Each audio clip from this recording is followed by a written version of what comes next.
بسم اللہ الرحمن الرحیم۔ آج ہم آپ کے سامنے درس قرآن کے لیے حاضر ہیں۔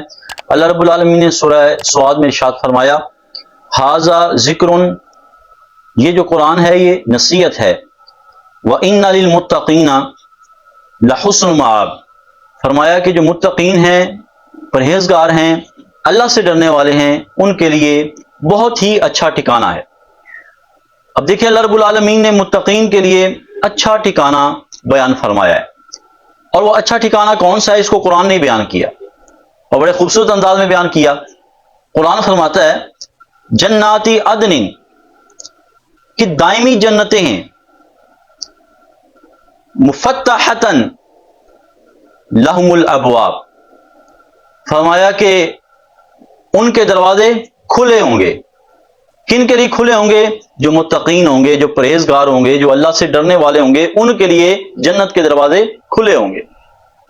اب دیکھیں گے قرآن نے کتنے خوبصورت انداز میں بیان فرمایا ہے کہ جو متقین اللہ سے ڈرنے والے ہیں ان کے لیے دائمی جنتیں ہیں۔ دائمی جنت سے مراد ہمیشہ رہنے کی جگہ اور خوبصورت ترین ٹھکانہ ہے، اچھا ٹھکانہ ہے۔ بھائی جس کو اللہ اچھا ٹھکانہ بیان کرے وہ کتنا اچھا ہوگا، جس کو اللہ اچھا کہہ رہا ہے، اور پھر وہ ہمیشہ کے لیے ہے۔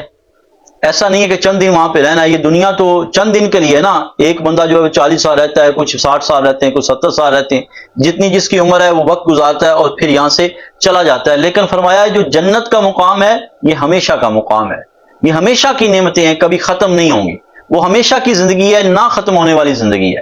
حضرت ابن عباس رضی اللہ تعالیٰ عنہ بیان فرماتے ہیں کہ کریم آقا علیہ الصلوۃ والسلام نے ارشاد فرمایا کہ جب اللہ تعالیٰ نے جنت کو پیدا فرمایا تو اس میں ایسی نعمتیں پیدا فرمائیں کہ جن نعمتوں کو نہ کسی کان نے سنا ہے، نہ کسی آنکھ نے دیکھا ہے، اور نہ ہی کسی کے دل میں اس کا گمان گیا ہے۔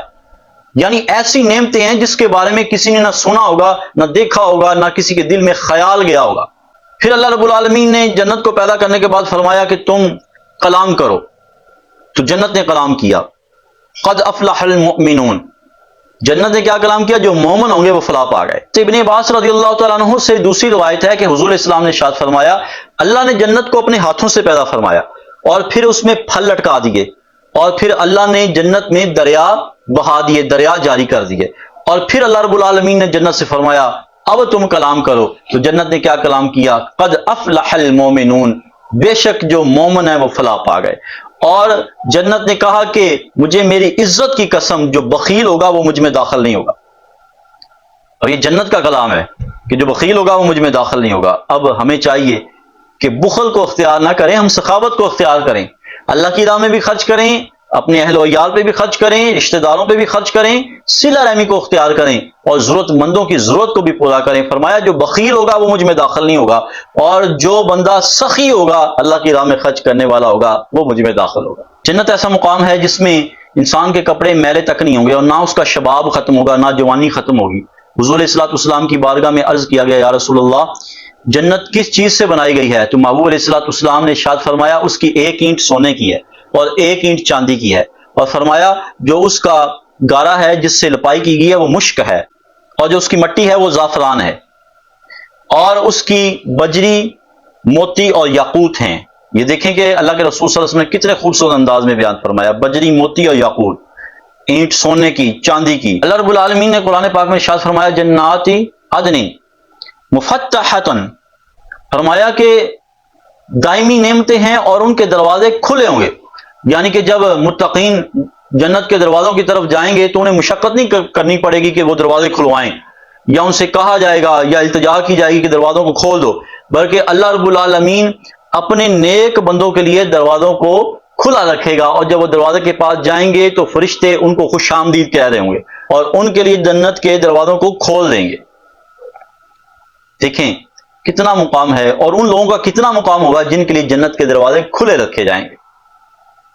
وہ یقیناً انبیاء ہوں گے، صالحین ہوں گے، صحابہ ہوں گے، اللہ کے نیک بندے ہوں گے جن کے لیے دروازوں کو کھلا رکھا جائے گا۔ دوسرے لفظوں میں یوں کہہ دوں کہ جب کوئی ہمیں پیارا ہوتا ہے تو ہم اسے کہتے ہیں کہ میرے گھر کے دروازے تمہارے لیے کھلے ہوئے ہیں، تم جب آؤ تمہارے لیے میرے دروازے کھلے ہوتے ہیں۔ اسی طرح جو اللہ کے پیارے ہوں گے، اللہ سے محبت کرنے والے ہوں گے، اللہ سے پیار رکھنے والے ہوں گے، تو اللہ رب العالمین کا قرآن میں ان کے لیے وعدہ ہے کہ میری جنت کے دروازے قیامت کے دن تمہارے لیے کھلے ہوں گے۔